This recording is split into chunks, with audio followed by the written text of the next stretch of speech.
Today on Sugar Spun Run, we will be making sourdough discard brownies. Hey Sugar Spun Bakers, Sam here, and today I am so excited to be sharing another carefully tested, well-researched, and perfected recipe. I have about 300 brownie recipes on my website already, but you've heard this before, but this is my current favorite. I am going to be making today's recipe with a secret ingredient, which is sourdough discard. Now, when I shared my sourdough chocolate chip cookies, a lot of you went pretty crazy for them, said you wanted to see more sourdough discard recipes. So here's another one for you. Please let me know if you like it and if you want to see more discard recipes. So the first thing we're going to do is get our oven preheating to 350 degrees Fahrenheit. Next, grab yourself a heat-proof mixing bowl. And to this, we are going to add 4 ounces of chopped chocolate. I recommend a dark chocolate. This is 72%. Semi-sweet would also work. Your brownies will just be a little bit sweeter. Not 72%, 60%, though 72 would be fine, but darker. You can chop this up. I'm just going to break it into tiny pieces. And if you're wondering, yes, chocolate chips could work instead of chopped chocolate. I just prefer the results I get with a chocolate bar, a baking bar. Okay, next you need 10 tablespoons of unsalted butter. Drop that in there. This is pretty soft butter already. Mine's been sitting out under the warm lights. I'm just gonna break it up a little bit. We'll help it melt a little more evenly. Now I'm going to be popping this in the microwave and I'll heat it in 25-second intervals, stirring in between. If you don't want to use your microwave, just place it over a double boiler and slowly melt it that way.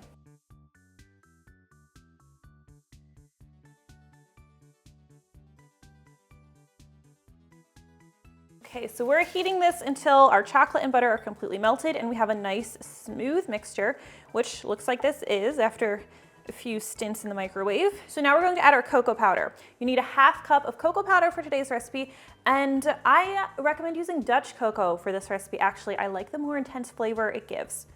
You could use natural cocoa instead. So we're adding this cocoa powder while our butter and chocolate are still hot because it's going to help bloom the cocoa a little bit, which just means it's going to help develop the flavor, give us a more intensely chocolatey brownie, which is what everybody wants. Okay, let's set this aside. Now in a separate mixing bowl, we're going to combine 1½ cups of granulated sugar with 2 large eggs, and I do recommend you use room temperature eggs. Grab one of my pretty blue eggs, one of my Easter eggers.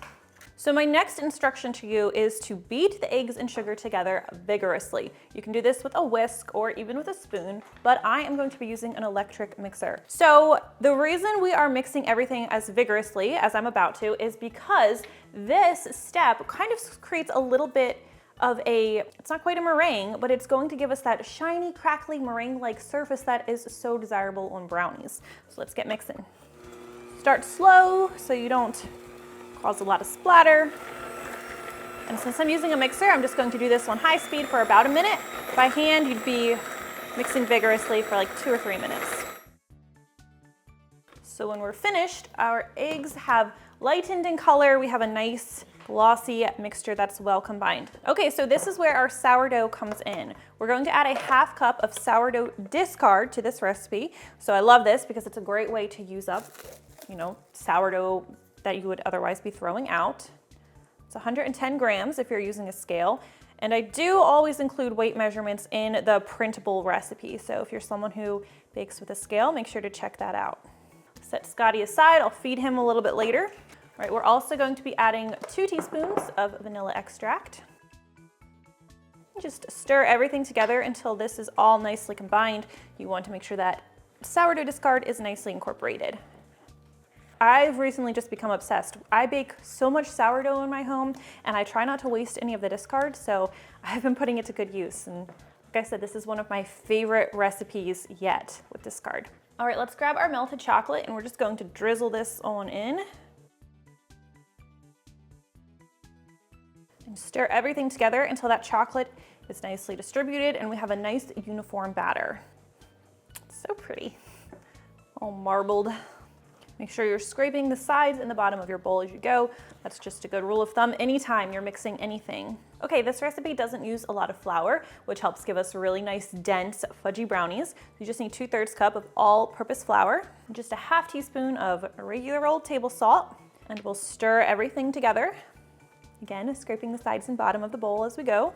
So if you're wondering if these brownies taste sour when they're finished, I'm going to say no, they really don't. They just have a nice extra depth of flavor. If you made my sourdough chocolate chip cookies that I've been raving about, then it's kind of the same idea as that. They have this really great flavor, something that sets them apart from the traditional version of the recipe, but it's kind of hard to put your finger on what exactly it is. Oh, bonus.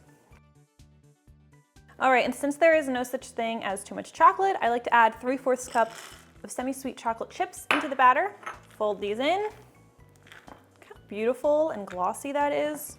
All right, and we are going to be baking these brownies in a 9x9 square baking pan. I have lined mine with parchment paper just because it makes it easy for me to remove the brownies and cut them afterwards, but you could skip that if you prefer.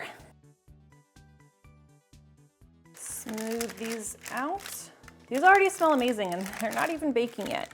Quality control, it's always a must. Now we'll pop these into our preheated oven where they're going to need to bake for about 30 minutes. Now when you're baking brownies, I do recommend you do the toothpick test, which means inserting a toothpick into the center. Ideally, that toothpick should come out with fudgy, moist crumbs. It should not have wet batter. And if it comes out completely clean, definitely pull those brownies out immediately. They may even be slightly overbaked, which you don't want. So look for fudgy crumbs. So you can see we have some chocolatey crumbs, so these are finished baking. Also, if you come out with a lot of chocolate, make sure you didn't accidentally spear your toothpick into a chocolate chip. That will skew your results. So we're going to let these brownies cool completely in their pan before we cut into them. All right, parchment paper sling comes in handy. See how easy it is to lift those right out, and look how easy this is going to be to clean. Okay, let's cut into these brownies. I hope you can tell how pretty and shiny that top is. For a clean cut, run your knife under hot water and then wipe it dry between cuts. We're not doing anything fancy here today though, so you guys will forgive a couple uneven edges, right? Maybe? These are still a little warm, so I'm hoping this doesn't fall apart on me. Take a look at that. That is how you make my favorite sourdough discard brownies. I really hope you guys enjoyed this recipe, and if you try it, please leave me a comment and let me know what you think. I always really do love hearing from you. Thank you so much for watching, and I'll see you next time. That is amazing. These are so good. I can hear my kids running this way. I gotta go hide. Delicious. Ooh, if I can get the cord. Nope, we're just gonna have to make this work.